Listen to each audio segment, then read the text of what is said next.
Bonjour à tous et à toutes pour la présence et pour de participer à cet atelier Regard croisé Afrique-Europe, l'investissement au féminin.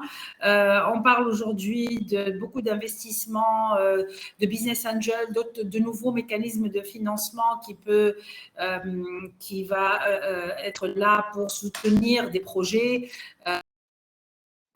Et des opportunités d'investissement. On regarde plus particulièrement aujourd'hui des investissements vers des projets portés par des femmes. Ici en Tunisie, par exemple, dans notre réseau, on parle de femmes, qu'elles soient elles-mêmes qui créent son entreprise, ou qu'elles soient au moins dans un team, dans un board ou cette entreprise-là, cette start-up. Ravi d'avoir aujourd'hui avec nous deux femmes qui sont investisseurs et qui travaillent justement sur le soutien aux femmes entrepreneurs et l'investissement dans des projets portés par des femmes. Je vais vous donner l'opportunité de vous présenter, Florence et Omar. Vous nous dites un petit peu, parlez-vous un petit peu de vos réseaux et d'état des lieux de l'investissement des femmes dans des projets de femmes. Je commence par vous, Florence, peut-être. Ok. Merci beaucoup. Et donc, ravie, merci déjà et ravie d'être avec vous aujourd'hui. Donc, bonjour à tous. Donc, moi, je suis Florence Richardson et je suis présidente d'un réseau qui s'appelle Femmes Business Angel, donc qui est un réseau français. Le premier réseau, le réseau français regroupant 170 femmes investisseuses, Business Angel. Et donc, par contre, on investit dans des sociétés qui sont portées par que ce soit des équipes féminines, masculines ou mixtes. Donc, notre particularité, c'est d'être des femmes investisseuses. Mais compte tenu de notre spécificité, on a un regard particulier sur l'entrepreneuriat féminin, puisque à peu près la moitié des projets qu'on finance, ce sont des projets dans lesquels il y a une équipe mixte ou féminine, ce qui est très, très fortement au-dessus des moyennes que l'on peut considérer. Donc, FBA existe depuis à peu près 20 ans. Et donc, j'ai le plaisir d'avoir rejoint FBA il y a 12-13 ans et je suis moi-même investisseuse et j'investis dans pas mal de sociétés en direct et donc via FBA. Très bien. Omar? Merci beaucoup, Douja. Bonjour à tous. Alors, je m'appelle Ouma Sani et je suis manager auprès de Women Investment Club au Sénégal. Alors, on a un club d'investissement dédié aux femmes entrepreneurs. Donc, on investit dans des entreprises créées et dirigées par des femmes. La structure est créée depuis 2016 et donc on a à notre service deux mécanismes. Donc, un fonds d'investissement qui est le WIC Capital, qui est en charge de gérer en fait les fonds, et un véhicule d'assistance technique qui est la WIC Academy. Donc, notre fonds est constitué en majorité de l'épargne personnelle des membres de notre association. Et l'objectif est donc d'investir en capital dans des structures basées au Sénégal et également en Côte d'Ivoire, et donc d'offrir en fait des mécanismes financiers innovants aux femmes entrepreneurs. Merci Omar. C'est très important ce que vous dites et vous soulignez le fait qu'il y ait de l'assistance technique parce qu'on le dit souvent en Tunisie quand on parle de business angel, on dit qu'on est en train de donner plus que de l'argent, on donne du conseil, on donne de l'accompagnement, du réseautage et c'est parfois beaucoup plus important que le montant investi en lui-même. Merci pour la présentation. Je reprends. Je reviens vers pour nous donner un petit peu l'état des lieux de l'investissement de Business Angel aujourd'hui. Justement, chez nous, notamment, je parle en Afrique, en Tunisie, au Sénégal, c'est nouveau. Vous avez une expérience un peu plus longue que nous. On aimerait bien savoir un petit peu quel est l'état des femmes en particulier, des chiffres. Quels sont les success stories, si vous pouvez nous parler un petit peu de quelques cas. Je reviendrai vers vous, Ouma, bien sûr, avec la même question. Voilà, quel est l'état des lieux aujourd'hui de l'investissement au féminin? Alors, ça reste un grand sujet, l'investissement au féminin. Je ne vais pas vous assommer de chiffres, mais je vais quand même vous donner quelques chiffres qui sont assez emblématiques de la situation dans laquelle on se trouve aujourd'hui. C'est des chiffres qui sont récents, hein, qui sont issus de rapports qui ont été faits en 2021. Si on regarde à l'échelle européenne, en fait, au niveau des fonds VC, ce qu'on voit, c'est qu'à peu près, il y a en gros moins de 10% des fonds qui sont alloués vers des sociétés qui sont fondées ou cofondées par des femmes. C'est vrai au niveau européen, c'est à peu près la même chose au niveau français. Au niveau français, c'est une étude qui a été faite par le BCG pour Sista. Au niveau européen, c'est une étude de European Women in VC. Et en France, on est à 11%, voilà, alors qu'on est à 9,3% au niveau européen. Donc ces chiffres, en fait, montrent une chose, c'est que les investissements, l'argent qui est donné aux entreprises fondées ou cofondées par les femmes est quand même extrêmement limité par rapport à l'ensemble des fonds qui sont investis. Et en fait, ce qui est intéressant, c'est de faire le pendant avec finalement le côté des femmes dans la sphère de l'investissement. Parce que là encore, si on regarde les chiffres, alors si on regarde déjà le nombre de business angels, alors en France, on dit qu'il est de l'ordre il y a à peu près 10 à 12% de femmes qui sont des business angels. Si on regarde plus largement dans le monde des VC, là encore, au niveau européen, sur la base du même rapport, on a à peu près 15% de partenaires qui sont des femmes. En France, on n'en a pas beaucoup plus. Et ce qui est aussi intéressant de voir, c'est que finalement, 4 membres sur 5 d'un comité d'investissement sont aussi des messieurs. Donc, une femme sur 5 dans les comités d'investissement. Donc, on voit qu'on est dans une sphère très, très masculine, en tout cas trop peu féminisée, que ce soit côté investisseur. Et donc, ça a un impact direct sur les fonds qui sont alloués aux entrepreneurs. Parce que même si, effectivement, il y a moins de sociétés qui sont cofondées ou fondées par des femmes, il y a quand même un écart entre les fonds qui sont alloués et le nombre de sociétés qui sont fondées ou cofondées par des femmes. D'où l'importance des réseaux féminins et de faire monter en puissance toute cette sphère de cet écosystème sur sa dimension pour une plus grande mixité dans l'écosystème du financement à tous les étages, à toutes les étapes de la chaîne de financement, des business angels, des VC et des fonds, donc des fonds d'investissement. Merci. Je vais donner la parole d'abord à Omar, mais j'aurais une question qui suit. Pourquoi les femmes? On me pose tout souvent la question, hein, et je réponds un peu comme vous, Florence, pour dire oui, on a besoin, il n'y a pas assez de femmes, la mixité n'est pas là, l'égalité des présences n'est pas là. Je reviendrai vers vous. Omar, l'état des lieux de votre côté, et si vous voulez répondre à cette question, pourquoi les femmes?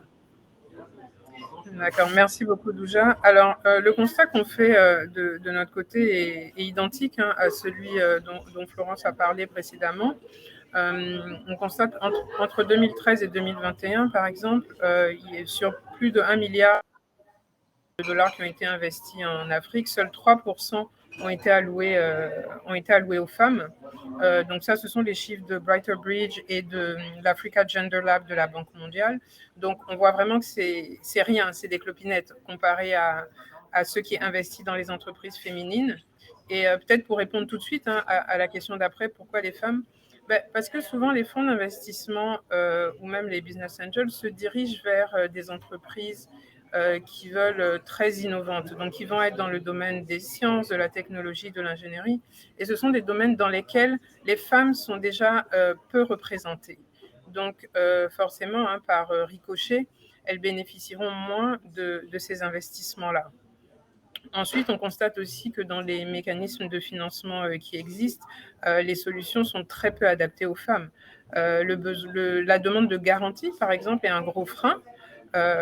Pour les femmes entrepreneurs, c'est quelque chose que nous, les femmes qu'on accompagne, nous disent de façon régulière. Elles ont des entreprises qui sont plus petites, qui souvent ont démarré dans l'informel et ont donc besoin d'accompagnement pour être formalisées. Et donc, en fait, tous ces éléments-là concourent un peu au fait qu'elles ont moins accès aux financements, quels qu'ils soient, que ce soit des financements bancaires ou des financements à travers des fonds comme les nôtres ou celui de Florence. Donc voilà. Donc je pense que le constat, que ce soit en Europe ou en Afrique, est le même. Et il y a vraiment un gros gap à combler. Et donc, pourquoi les femmes? Parce qu'elles sont sous-représentées, qu'elles ont besoin d'être plus et mieux accompagnées, d'avoir plus accès à l'information pour pouvoir justement bénéficier de ces financements qui sont là. Alors moi, je Oui, rebondirais sur pourquoi les femmes. Je pense qu'il y a il y a un point qui pour moi est essentiel, c'est qu'on a démontré, et beaucoup d'études le démontrent maintenant, que la mixité, c'est un vecteur de performance, c'est un vrai facteur de performance. Et du coup, aujourd'hui, on ne peut pas se passer d'investir dans des sociétés qui, parce qu'elles sont justement plus diversifiées, plus mixtes, sont plus performantes. Donc, c'est aussi ce qui a sous-tendu. Donc, j'ai parlé de FBA tout à l'heure, de Femmes Business Angel. C'est aussi ce qui a sous-tendu la création d'un véhicule d'investissement partenaire de FBA qui s'appelle Win Equity et qui, par contre, a comme thèse d'investissement de n'investir que dans des sociétés où il y a au moins une femme dans l'équipe fondatrice. Donc, c'est une société qu'on a créée, une structure qu'on a créée il y a 1 an. Et on était un peu précurseurs puisque depuis, il y a eu d'autres initiatives, donc, dont une très récemment publiée avec le Sista Fund. Mais voilà, je pense que pourquoi les femmes? Parce que les femmes sont les équipes où il y a des femmes, les équipes mixtes et féminines sont des équipes qui sont performantes. Donc, quand on est investisseur, c'est aussi un critère qui est important pour nous. Au-delà, évidemment, de l'envie d'accompagner de façon sociétale plus de mixité dans l'entrepreneuriat. d'accord. On est donc d'accord. Il y a de bonnes raisons pour aller vers l'investissement dans des projets portés par des femmes. Alors, justement, les challenges aujourd'hui, et je partage encore avec vous mon expérience, j'en profite étant aussi dans un réseau de business angels tunisien de femmes, le premier qui a été créé, Damien, et on a eu le plaisir d'avoir votre retour d'expérience, Florence, l'année dernière, avec nos collègues en Tunisie. Alors, le challenge aussi, c'est de trouver les bons projets portés par des femmes. Comment ça se passe avec votre pipe? Comment vous trouvez ces femmes-là? Quels moyens on cherche? Enfin, quelle est la meilleure façon pour vous de trouver les bons projets portés par des femmes et surtout des femmes engagées qui veulent faire des projets et qui sont vraiment qui méritent d'être soutenues et d'être financées d'une manière générale? Quand on cherche, vous savez, quand on fait un appel à candidature, quand on cherche, on a beaucoup plus d'hommes qui vont candidater que de femmes. Comment vous faites sur ce volet-là? Quels sont les challenges dans votre démarche d'investissement? Voilà, c'est la question, c'est pour vous deux. Je commence peut-être par vous, Florence. Alors, déjà finalement, les challenges des startups qui sont portés par des équipes féminines, alors ça, c'est peut-être pas quelque chose que je vois moi directement en tant qu'investisseur parce que les dossiers qui arrivent jusqu'à nous ont été extrêmement bien préparés, d'où l'importance de l'accompagnement et de la préparation. Mais ce que l'on a comme retour en fait de toutes ces structures d'accompagnement, c'est que effectivement, les projets féminins démarrent souvent avec un peu moins de fonds propres parce qu'elles ont autour d'elles des sphères de love money, etc., qui sont peut-être un peu moins diversifiées. Donc, du coup, un peu moins de subventions. Et donc, du coup, quand il arrive le moment de chercher des fonds, on est sur des projets qui sont peut-être un petit peu moins ambitieux. Et ça, c'est vraiment important de justement passer dans des structures d'accompagnement qui aident à finalement avoir un projet qui soit un projet ready pour lever des fonds. Et là-dessus, ces structures d'accompagnement sont vraiment très, très importantes pour répondre aux attentes des investisseurs. Le deuxième sujet, c'est qu'effectivement, malheureusement, et c'est un constat, hein, il y a moins de femmes qui sont dans la tech que d'hommes. Donc ça, c'est un vrai sujet de société et auquel il faut s'attaquer dès le plus jeune âge. Donc je dirais que c'est pas notre sujet aujourd'hui, mais c'est quand même un vrai sujet de société. Donc il faut qu'il y ait effectivement plus de femmes qui rentrent dans la tech. Mais à contrario, on a quand même beaucoup d'équipes mixtes avec des scientifiques ou des techs qui sont peut-être plus masculins, mais aussi des équipes féminines qui viennent compléter les compétences. Il y a un autre sujet aussi, c'est qu'on voit quand même l'émergence de projets qui sont dans des secteurs d'activité qui sont plus féminins, comme les biotech, la santé, les life sciences, mais aussi tout ce qui tourne autour de l'impact, qui sont des sujets sur lesquels il y a plus de femmes et donc il y a plus de projets. Et en plus, c'est des sujets qui intéressent beaucoup les investisseuses parce qu'on parle d'impact, on parle de sens dans l'investissement. Donc, en fait, pour revenir à la question, déjà, moi, je pense qu'il y a un vrai beau deal flow. D'ailleurs, notre positionnement sur WinEquity et le deal flow qu'on a depuis un an, on a des très beaux projets, des projets parfois qui sont effectivement peut-être plus tournés vers les femmes et qui nous parlent plus, mais d'une façon générale, on a un très beau deal flow. Et donc, je pense que le sujet aujourd'hui, contrairement à ce qu'on a dit, c'est pas tellement le deal flow. Le deal flow, il existe. C'est que ce deal flow rencontre ses investisseurs et qu'on arrête d'avoir un peu tous ces biais et cette approche peut-être qui est encore un peu différente vis-à-vis des projets féminins versus les projets masculins. Voilà. Mais moi, je pense que les projets, ils existent, ils sont là. D'accord, très bien. Uma? Alors, je rejoins tout à fait Florence. Les projets existent, hein, les entreprises existent, elles sont là. Elles attendent juste peut-être qu'on les trouve. En termes de sourcing, nous, on regarde un peu sur le marché, on fait de la prospection, on fait des recherches et puis on regarde, on active le réseau également, hein, pour prendre connaissance des entreprises prometteuses, des projets qui seraient intéressants d'accompagner.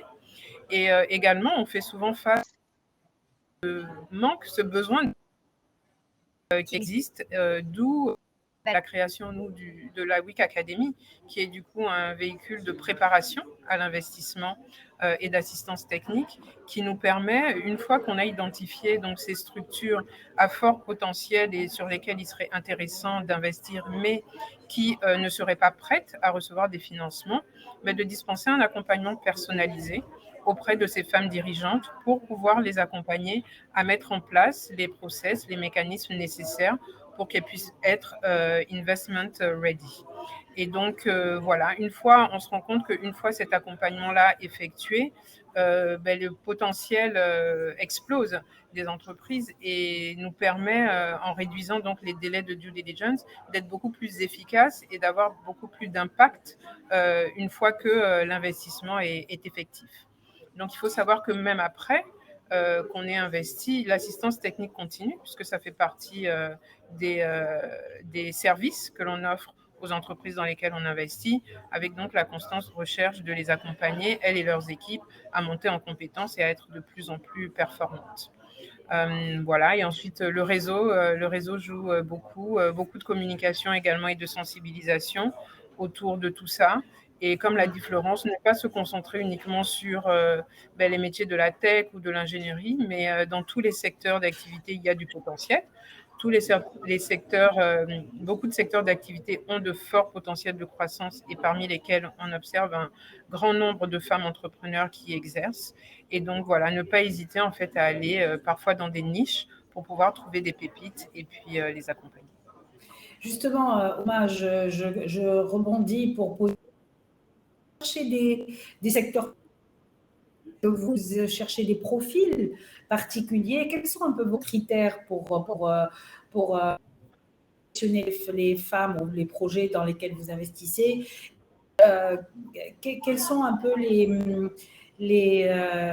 c'est-à-dire comment vous les évaluez, comment vous regardez, sur quels critères vous choisissez cet investissement, tel investissement? D'accord. Alors nous, à notre niveau, le critère discriminant est le genre. On n'investit que dans des entreprises qui sont créées ou dirigées par des femmes. Mais également, au-delà de ça, il ne s'agit pas juste d'avoir une directrice générale, mais on va également regarder dans le management, dans les équipes, quel est le degré d'inclusivité qui existe au sein des équipes et bien sûr favoriser cette mixité au sein des équipes. Donc ça, c'est notre premier critère. Après, on va tenir compte de l'impact social généré, notamment en termes de création d'emplois et également de l'innovation. Aujourd'hui, on investit dans des structures basées au Sénégal et en Côte d'Ivoire, donc ça fait également partie de nos critères, mais il n'est pas exclu que, d'ailleurs, c'est dans notre stratégie de pouvoir s'ouvrir vers des pays de la sous-région et par la suite un peu plus loin en Afrique pour pouvoir cibler d'autres structures. Donc, ça va être les principaux éléments qu'on va prendre en compte. Et puis ensuite, il y a tout un processus de due diligence et d'accompagnement qui a lieu pour permettre donc à ces entreprises-là d'être au plus proche de nos critères de sélection.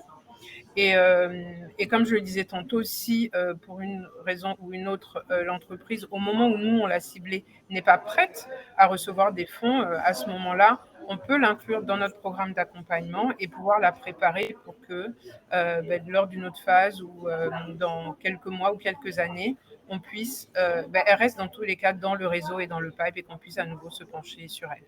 Mais beaucoup d'accompagnement proche, y compris dans notre véhicule d'accompagnement qui favorise l'accompagnement personnalisé. Merci Oma. De votre côté, Florence, je vous pose la même question pour comprendre un petit peu si vous avez des orientations particulières, des critères. Alors, moi, j'ai donc 2 casquettes. Sur la casquette Business Angel, réseau de Business Angel FBA, notre particularité, c'est d'être des femmes investisseuses, mais par contre, on investit dans des sociétés qui sont portées par des équipes masculines, mixtes ou féminines. Donc, le genre n'est pas un critère dans le choix, dans l'analyse des dossiers.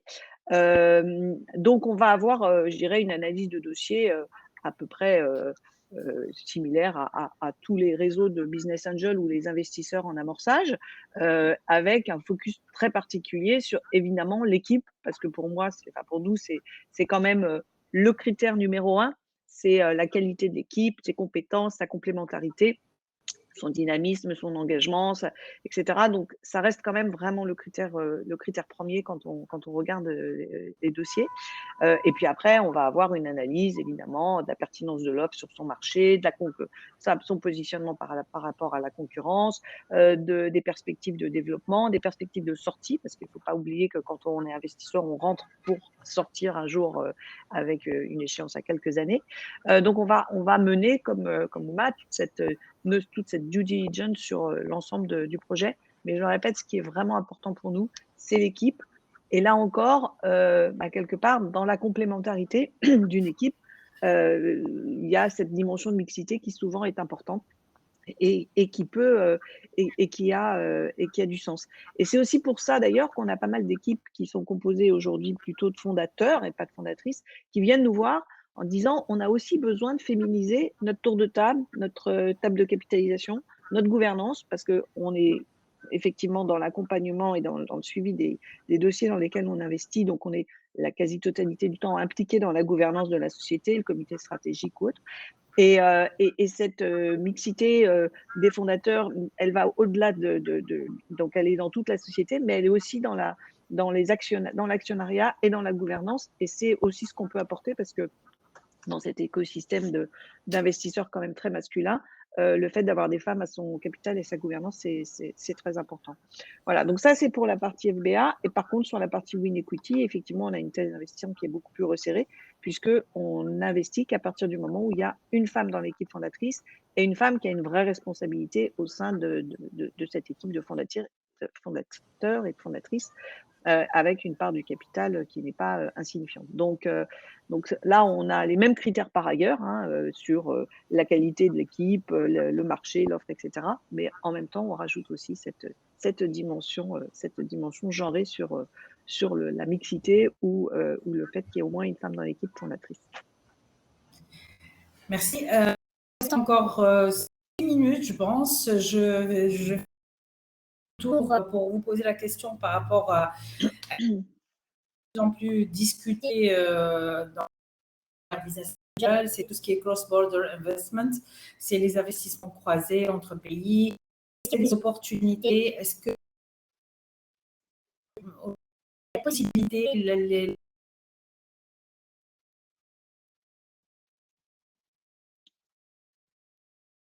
la question, on discute dans pas mal de réseaux. Je voudrais avoir un peu vos sujets, Oma.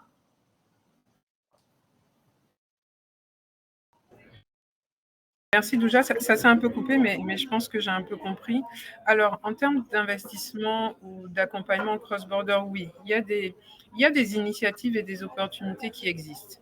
Nous, au Women Investment Club, on n'investit que dans des entreprises qui, pour le moment, en tout cas, sont basées au Sénégal et en Côte d'Ivoire, mais on permet aux entrepreneurs de notre réseau de pouvoir bénéficier d'opportunités telles que celles qui se présentent à nous aujourd'hui, puisque donc dans le cadre du programme d'accompagnement Lions Tech, c'est dans ce cadre-là que nous assistons à l'événement Big aujourd'hui et une délégation d'entrepreneurs sénégalais et également à Paris pour rencontrer justement des investisseurs et des partenaires potentiels. Donc, on mise beaucoup sur le relationnel, sur la mise en relation, sur le réseau, sur la promotion des entreprises et des entrepreneurs que l'on accompagne pour leur permettre d'avoir suffisamment de visibilité et d'entrer en contact avec des financeurs potentiels. D'où l'importance de... Est-ce que ça suffit? Je pourrais sans doute dire... Non, Omar. Est-ce que ça se fait? Est-ce qu'il y a des choses qui se font? Oui. Alors oui, ça se fait. Je pense que là, l'exemple de cette semaine-là va nous montrer les choses et sans doute qu'à l'issue, lorsqu'on fera le bilan de la mission, je suis sûre qu'on aura des résultats et un impact positif à montrer, puisque les entrepreneurs ont eu justement l'opportunité d'émettre les besoins qu'ils ont en termes de financement et de pouvoir être mis en relation avec des partenaires qui pouvaient répondre à ces besoins-là. Donc, depuis plusieurs jours, un certain nombre de rendez-vous business ont lieu, dont aujourd'hui, à l'occasion de ce Big Angel Day. Donc, voilà, donc c'est des choses qui se font. Et on encourage également au niveau de la diaspora à apporter des fonds aux entreprises qui sont donc basées en Afrique et à pouvoir justement investir dans des fonds tels que le nôtre ou en tout cas entrer en collaboration avec d'autres fonds d'investissement pour pouvoir apporter cet impact-là et répondre à ce besoin. D'accord. Florence? Alors, moi, je dirais, que ce soit sur FBA ou sur WinEquity, on investit dans des sociétés qui sont basées en France parce que quand on est business angel ou quand on est un fonds qui investit comme WinEquity en tout début, sur les premiers tours, cette notion d'accompagnement et de proximité est très importante et c'est vrai qu'elle est beaucoup plus difficile à déployer à partir du moment où on investit dans des sociétés qui sont pas sur notre territoire. Donc pour nous, c'est un point important. Par contre, ce que je trouve vraiment intéressant, et ce que je vois vraiment se développer sur ces dernières années, c'est des échanges effectivement entre ces différents écosystèmes de financement, alors à l'échelle européenne et puis là, donc on le voit aussi avec un certain nombre de structures en Afrique, des échanges qui permettent d'avoir des échanges de bonnes pratiques, de mettre en place des actions communes. Moi, j'ai participé à un programme européen qui était avec ces 7 pays sur Women Angels for Entrepreneurs qui a visé à développer justement, à essayer d'augmenter le nombre de business angels. J'ai fait une mission au Maroc, là je reviens effectivement aussi du Sénégal. Donc je pense que les échanges de bonnes pratiques sont très, très importantes. Et puis ça permet aussi de créer des ponts et de pouvoir proposer à certains de nos entrepreneurs qui souhaitent se développer dans un pays à l'étranger, en Europe ou en Afrique ou sur le continent américain, peut-être pas le financement de chez nous, mais en tout cas des contacts pour des financements qui peuvent être locaux et qui peuvent les aider à se déployer. Donc moi, je pense que les initiatives de cross-border sont vraiment importantes. Je pense qu'au niveau BA, c'est un peu compliqué, ou en tout cas, c'est pas encore, on met des choses en place, mais on n'a peut-être pas encore cette structure d'investissement cross-border. Mais par contre, on a vraiment des échanges de bonnes pratiques. Par contre, au niveau des fonds, c'est plus pratique, c'est plus facile et il y a des grands fonds d'investissement qui ont une politique d'investissement transnationale. Voilà. D'accord. Donc, une minute. Merci à ceux qui ont mis au chat. Les femmes sont l'avenir. On le prouve, on est là aujourd'hui à soutenir des hommes parfois, et c'est important, des jeunes. Il y a une question, observez-vous un lien entre la place qui est réellement réservée aux femmes dans vos sociétés respectives et ces freins envers l'investissement féminin? Est-ce que vous voulez répondre à cette question? Oui, alors moi, je peux répondre du coup très rapidement. Oui, je pense qu'il existe effectivement un lien. On constate que dans les zones où la pression sociale sera très forte, les femmes vont rester dans des activités de subsistance parce que elles ou la communauté aura peur qu'en progressant dans leur aventure, dans leur parcours entrepreneurial, elles puissent moins répondre aux obligations, entre guillemets, de la société, à leurs obligations de femmes, de mères ou autres, et donc restent dans ces donc par ricochet ne peuvent pas avoir accès à plus d'aide ou à plus de financement pour faire grandir leurs activités. Donc, je dirais oui qu'il existe un lien, et nous, dans nos activités, notamment de plaidoyer, de sensibilisation, il s'agit ça aussi de remettre un peu les choses dans leur contexte et de sensibiliser tout l'écosystème et toutes les communautés pour voir l'importance de soutenir l'entrepreneuriat féminin et tout l'impact que ça génère dans une communauté. Super, moi, je dirais qu'on a des... Pardon. Oui, Florence. Juste pour terminer, je pense qu'on a effectivement, en tant que business angel, on peut avoir des freins parce on est dans une société assez patriarcale, et donc les femmes ne s'intéressent pas suffisamment à l'argent. Je pense qu'il est important justement d'ouvrir un petit peu les perspectives de façon à ce qu'il y ait plus de femmes qui s'intéressent à cette activité qui est passionnante, qui peut justement générer parce qu'on voit un lien direct entre plus de femmes dans l'investissement, plus de femmes entrepreneurs qui sont financées et sur des projets très intéressants et à impact. Donc, je pense qu'il est important, effectivement, qu'on sorte un peu des sentiers battus de l'investissement très masculin et qu'on a vraiment besoin de plus de femmes dans cette activité parce que le lien, il est direct. Voilà. Donc, n'hésitez pas à venir nous voir et à nous rejoindre. Et on a d'ailleurs le Winday, le Forum de l'investissement au féminin, le 21 novembre à Bercy. Merci beaucoup. Un dernier mot peut-être avant de clôturer. Écoutez, j'ai envie de dire continuez à soutenir l'entrepreneuriat et l'investissement féminin. Vous avez sur nos différentes pages les contacts, donc pour ceux qui ont plus de questions et qui veulent en apprendre plus sur nos activités, surtout ne pas hésiter. Et dans la même lignée que Florence, on organise également le Forum de l'investissement féminin, mais cette fois à Dakar.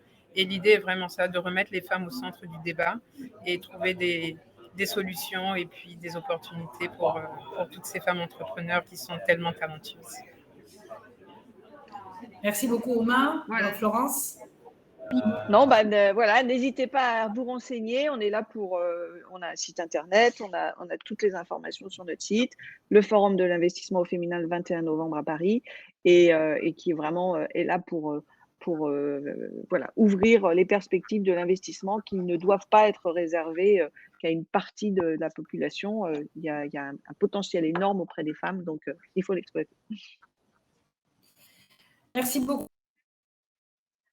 Super, merci. Merci. Profitez de ceux qui sont à Big. Accord relatif au... Merci. Merci beaucoup. Merci déjà. Merci Omar. À bientôt.